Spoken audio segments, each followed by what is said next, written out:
Monte Schuler and Jarkel Joyner. They combined for about 25 a game, although consecutive turnovers for the home team. And there's Jaden. Game against Florida, and Florida really put the hurt on them. 75-49. Without the kid, even they didn't have Lewis, they didn't have Castleton. Nice cut without the ball right there. Jaden Springer shakes and bakes to the baseline, gets shut down by Abaji, tries again, and the foul. He said, we're not getting easy baskets. We're not getting easy layups. And that's an example. They've had hardly any transition baskets at all here this afternoon. Springer with a shot fake at the free throw line. He got grabbed. No, basketball, all they got really is the dorm room, go to the field house. And that's basically it.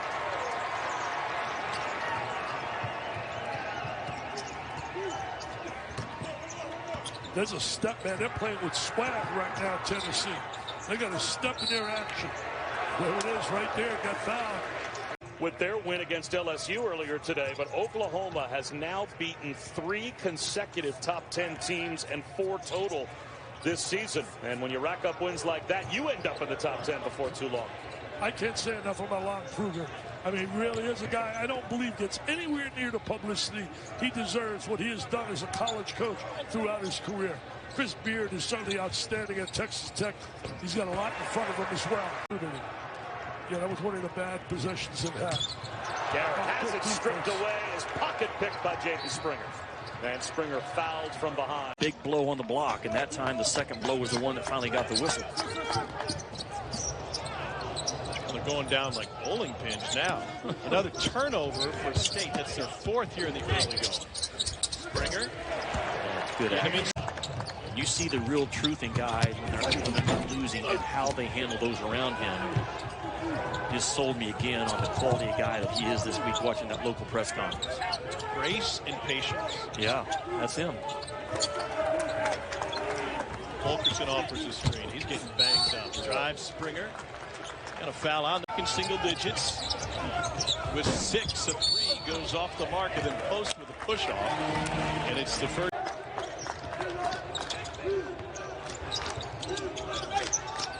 Hans back on the floor for Tennessee. Springer with the back cut lays it in. That's really something. 1 out of every 3 meteorologists went to Mississippi State. So you know what I did is I went online, I looked through all of the meteorologists at the ABC affiliate and actual WH. Side to side, and then they come with a ball screen. They love the ball screen. Coach Barnes was very concerned about how they were going to guard and handle the numerous ball screens that are going to be set for Scottie Pippen Jr. Now our starting lineups for the Tennessee Volunteers, brought to you by Farm Rich, Josiah Jordan James. At the point guard, John Fulkerson now in his charge was made. 2 guys were coming to him. They are going to really try to make him uncomfortable and not give him space to operate. If I saw Eve Pons guarding him, I would be uncomfortable every second of the game. You got to stop. Get stops. You can't trade baskets when you're 14 down with 11 to go. And you got to take care of the ball. Vanderbilt did just that in the first 20 minutes, 6 turnovers. To step up and have one of his finer performances.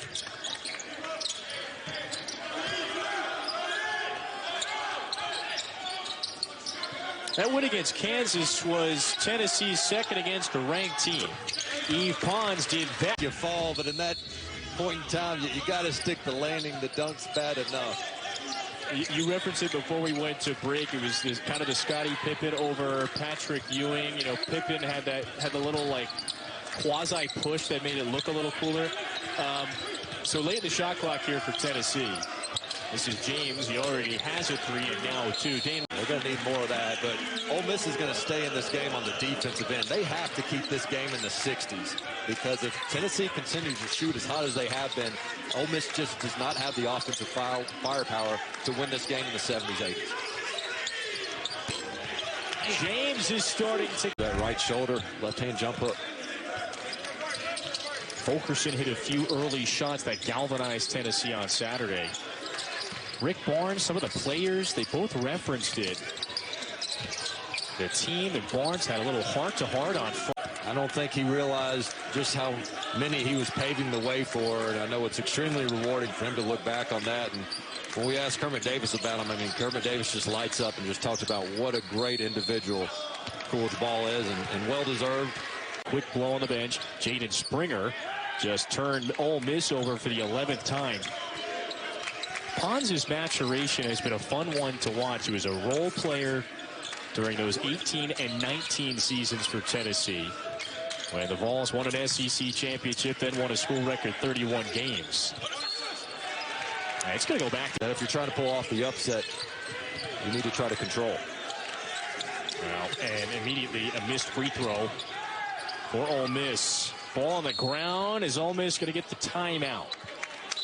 The NCAA, which is their toughest opponent they're dealing with. Not Tennessee, not even, 4 letters, NCAA, not UCLA, NCAA. And I'm telling you, I got to believe that is hurt big time. So that's coming up a little bit later on tonight. Where's Magic? Where's Kareem? I thought you were going to show Magic, Kareem, and McHale, and Bird. Oh, those days, they were oh so special. Deflected ball ends up with Springer again. Gives it up to Keon Johnson. The long rebound again ends up with Tennessee. And the alley-oop from Springer. Man. A three-point play for Marcus Garrett. And Kansas needs more of that, and they need some stops. They have allowed Tennessee to shoot 56% from the started at ESPN. It was the last couple of years that John Chaney was the coach at Temple, and he was famous for his 6 a.m. practices. I didn't know about this. Tom only gets 1 offensive rebound a game. That type of body and that type of explosiveness, you would think he'd be getting, 3.5 offensive boards per ball game. How smooth was he, though, on the horn, huh? That was impressive. Really, very impressive. He's a chef, he's a photographer. That foul to Olivier Como, which explains why he stays in the game. A couple of free throws for Smith. Hey, what can we expect out of Jaden Springer? Hadn't played the last couple of games with a left ankle injury. Well, I'm anxious to see his explosiveness off the bounce, 1,000% in how he's supposed to coach the game. And the record backs it up. I thought it was comical yesterday talking with Rick. Coaches are so much into their routine and stuff. Really good back that by Conwell. And Jordan are right. Tennessee has made 6 3-pointers, 6 of 12 from deep. But Ole Miss has done a good job defending since. I mean, one of their last 8 is Tennessee, and that's how Ole Miss is hanging around. White watched that one go down and out. And a relief for Tennessee fans. See Vescovi back on the court and Eve Pons. So you now got your starting 5. Barnes has gotten hold of him, and also Pons. They seem to be much more active here and really are giving him the kind of play on the inside that they expect. And Aruna, that's too strong. Jaden Springer shakes and bakes to the baseline. Gets shut down by Abaji. Tries again. And the foul. Deflected ball ends up with Springer again. Gives it up to Keon Johnson. The long rebound again ends up with Tennessee. And the alley-oop. You know what you're signing up for to come be a part of the program. I remember when I first started at ESPN, it was the last couple of years that John Chaney was the coach at Trailing and jamming.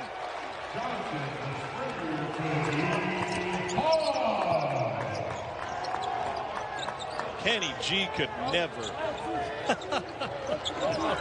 Never.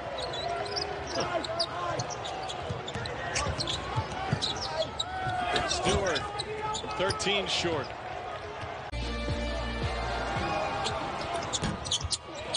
One and 2 from the line. Pons off the baseline. Extra pass. Shot clock at 2. Long 2 block. Put back up. And an offensive rebound by Keon Johnson. What a... Yeah, let somebody else deal with it. He's a tremendous... I mean, he is what you call a guy that... You always hear coaches talk about doing the little things. I mean, he is the epitome of that. He's a glue guy, offensively and defensively. His defense makes up for a lot of mistakes. Good look from outside the arc, but coming up well short. Up over the defender, what really becomes an easy 2 for him, despite the defense being there. And so Tennessee already with 4 different scores, a 4-point advantage over Ole Miss.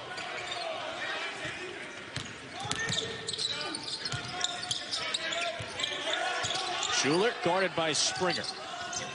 Springer just gave him enough room to land. Still has spoke with his team, has visited with his team over the years, and we wish Coolidge the best. Kermit let us know he's, of course, was suffering from COVID-19, but is recovering and has been the last several weeks. Ole Miss is in trouble now. They've got to get something going on the offensive end to help their defense out because after Fulkerson with a couple easy buckets down low, the spoon feed from Springer, now you start to see a confident Tennessee team playing more like the way they started this game.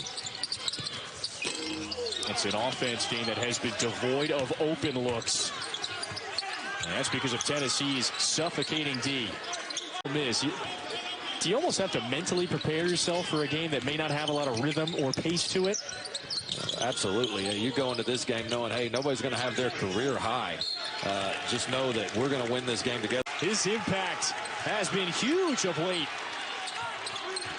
Don't forget, Eve Pond's on the bench with 4 fouls. I got to think after this media timeout, Coach Barnes is going to put their enforcer back in the game. A burst, an 11-0 Ole Miss run. Morrell got it straight. 2-point game again. Vescovi, and as you alluded to, Eve Pons as well back in the game, but playing with 4 fouls. In fact, he and Vescovi with 4 personals. Dane, it's been Schuler and White, and White's going to set the screen for the point guard. 4 to shoot, long 2.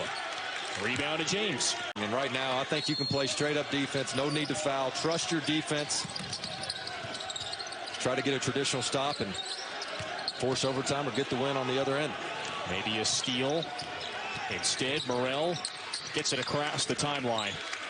Ole Miss was down by 11 earlier in this half. Went on a 19-4 run, up by 2. Schuler has been huge in the comeback. On the drive with the right hand, rolls out. Johnson, as he knocks down the floater all over last year's AP Defensive Player of the Year, and the Naismith Defensive Player of the Year, Marcus Garrett.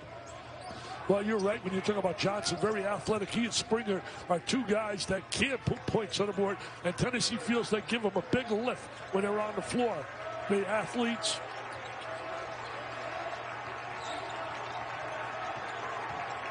Garrett across the lane as the shot clock was winding down. Kruger, man, you just root for a guy like that. That's the big scoreboard right now. 5 wins clinches it, Bob. This is the 8th year of the SEC Big 12 Challenge, and the SEC has only won the challenge once outright. Oh, nice fake right there. Great fake. Abaji will get 3 ranked teams in the top 17, and between the 3 of them have only had 1 postponement. Here's Marcus Garrett. Lays it in. Finally. You got to make good shots, take good shots. You got to be able to understand what a good shot is in terms of shot selection, and you got to share the ball. You do all that. I don't care if you're lefty, righty, you shoot either hand. It doesn't, to me, matter.